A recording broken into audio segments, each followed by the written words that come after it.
everyone, it is I, Dalek Ram, aka Mark, and in this video I'm going to share with you guys my top 5 memorable moments of 2018. To be honest, 2018 has been all go for me. It's probably been my most busiest year ever. I've done so much, I've tried new things, I've been to new places. So I confess it hasn't been easy choosing my top 5 moments, but I've made my final decision. It's based on things I've done, things I've experienced, things I've discovered, and things that I've really enjoyed. So I hope you guys will like this.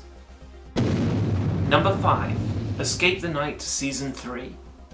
For those of you who don't know, Escape the Night is a YouTube series created by Joey Graceffa.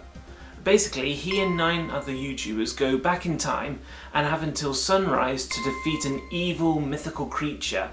To do this, they have to complete challenges, solve riddles, find a certain number of items, and defeat the bad guy's henchmen. So it's a bit like an escape room, but there's a catch. 7 YouTubers are killed. Only 3 can survive. One of them, of course, is Joey. This year, the series takes place at a carnival in a town called Everlock in the late 1970s. And because it's a YouTube original series, only the first episodes of each series is available to watch for free. But thanks to the free trial that YouTube did, I've been able to watch all 3 seasons, and I admit, I am hooked onto it. I really am. I mean, there were scenes that had me on the edge of my seat, I managed to solve some of the riddles. I even cried when my favourite YouTuber was killed. And one of the things I mentioned, finding a certain number of objects, I always like that kind of storyline in adventures, you know, a quest to find objects that can do good or evil if it's in the wrong hands. I would put the whole series on this list, but I'm only going to put Season 3 on it for a couple of reasons. Firstly, I noticed that Season 3 had some references to some of my favourite TV shows.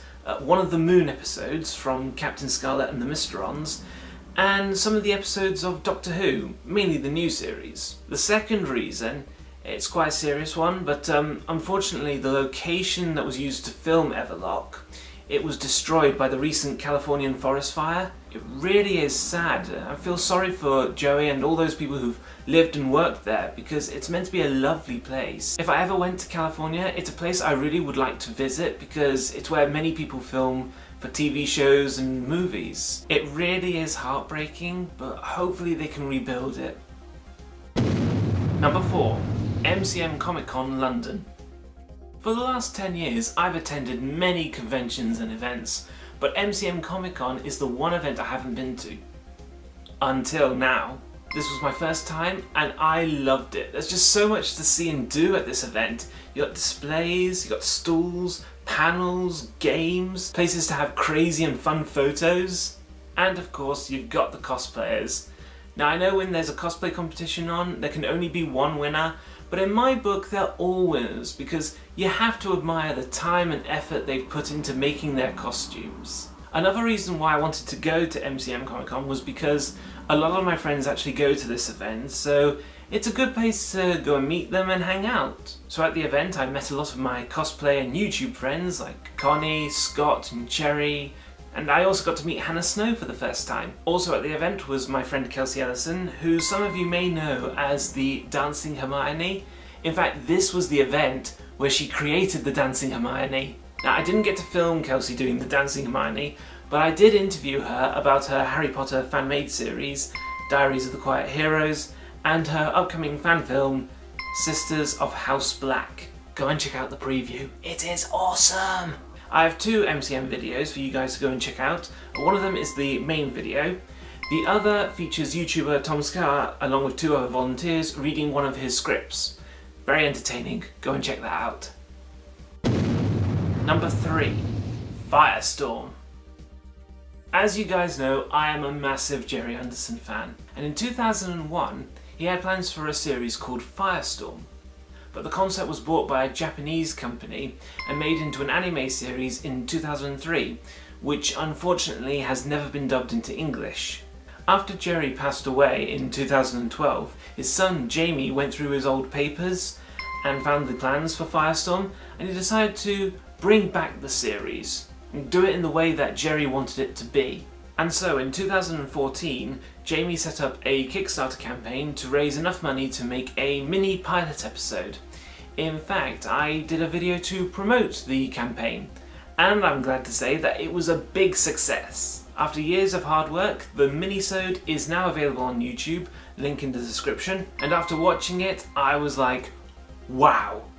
And I mean wow. It was brilliant. It definitely had that Gerry Anderson magic in it. And as for the theme tune, I could listen to that all day. Now I don't want to spoil it for you guys, but there is something I can show you. Like all Kickstarter video projects, they tend to do a shout out to all the people who contributed, and my name is right at the top. They obviously knew that I was a dedicated Gerry Anderson fan, and seeing my name at the top, that brought a smile to my face. It still does. It was a great honour to support this project, and because I was one of the backers, I got awards. So I got this t-shirt here, the DVD with the minisode and behind the scene documentaries, these postcards with characters and vehicles, a patch, and 2 Stormforce 9 pin badges. It gets even better. There is going to be a series. They're going to start making it sometime in spring next year. I'm really looking forward to seeing it. And if there are any toys that are going to be made, I'll definitely do some reviews. And talking of toy reviews, number 2, the Hexbug Robot Wars toys. If you had to ask me what my favourite sport was, it would be robotic fighting. Yeah, like you get in Robot Wars and BattleBots. I've always been a fan of Robot Wars. I mean, during the original run, I used to collect the pullback toys. I still have them. And so when Robot Wars returned, and when I heard about Hexbug making BattleBots RC toys, I just thought, oh please let's have some Robot Wars toys, please. And we got them. The moment I got the RC Matilda toy and started to play with her, leave it. It brought back memories. It was like reliving my childhood. But it was even better because with pullback toys they can only go in one direction, whereas with RC toys they can go in any direction.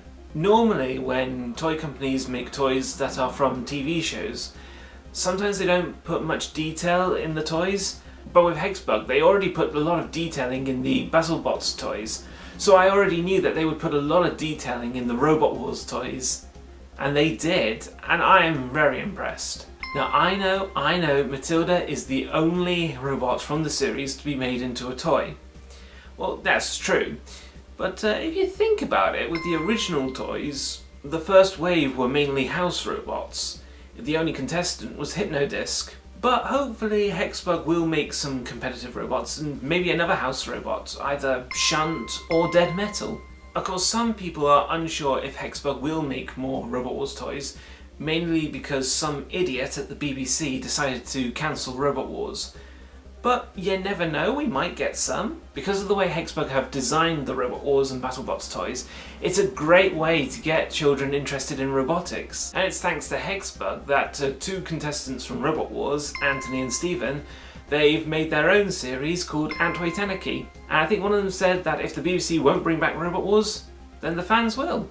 So Anthony and Stephen, if you guys are watching this, I am loving Antweight Anarchy. I can't wait for series 2. Number 1. Summer in the City. Like MCM Comic Con, it's an event that I've wanted to go to for a while, mainly because I'm a YouTuber and it's my dream to be a famous YouTuber. I had a brilliant time. I confess I was only there for the Saturday and Sunday. I didn't go for Creators Day Friday, but I still enjoyed it. I mean, there was just so much to do, just like MCM. They had a funfair section where I spent a lot of my time on the carousel and the waltzer. I also went to some of the Q&A panels, and they were great because the people on the panels, they share some life stories and they give you some advice that's worth thinking about.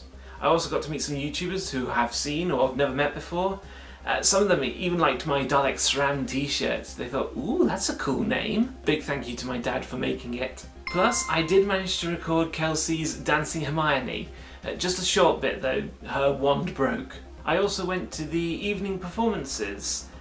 These performances are mainly singing and dancing and Q&As. Check out Ellie Mills' British impression. Hello, I'm British. Some of them were loud, which can be a problem for people with autism, like me. But I was willing to put up with it because I wanted to see these amazing YouTubers performing on stage. And as you can see, I survived, I pulled through. I have 3 Sitsi videos for you guys to check out. Of course, one of them is the main event. The second is some clips from the Geeking Out panel. And the third is performances by John Cazart and Dodie. So that concludes my top 5 moments of 2018. I must admit, not only it's been all go, but it's also been my most expensive year. Because not only have I been to events and buy merchandise, but I've also bought a new computer, a new iPhone, and a new camera. So plans for 2019? Might not be going to many events because I should start saving up. But there are 3 events that I'm definitely going to. The first event I'm going to is VidCon, the famous YouTube event. I went to the Amsterdam event back in 2017, and now I'm going to the event in London. That's in February. The second event, Summer in the City. I shall be returning for that. The bad news is, although I'm a YouTuber, I won't be going as a guest. But the good news is, I shall be going for all 3 days. Both those events are at the ExCeL event complex in London. And the third event I'm going to is Super Celebration. That is a Gerry Anderson event hosted by Fanderson, the official Gerry Anderson fan club. That's in September, and that's going to be at the Maidenhead Holiday Inn, the same place as the past Fanderson events. So if you guys are going to any of these 3 events, do come and say hi. Even better, I play Pokemon Go, so if you want to have a Pokemon battle with me, I'm willing to accept the challenge. Thanks for watching this video, guys. You know the drill by now. Like, subscribe, hit the bell icon, and you can follow me on Facebook, Instagram and Twitter.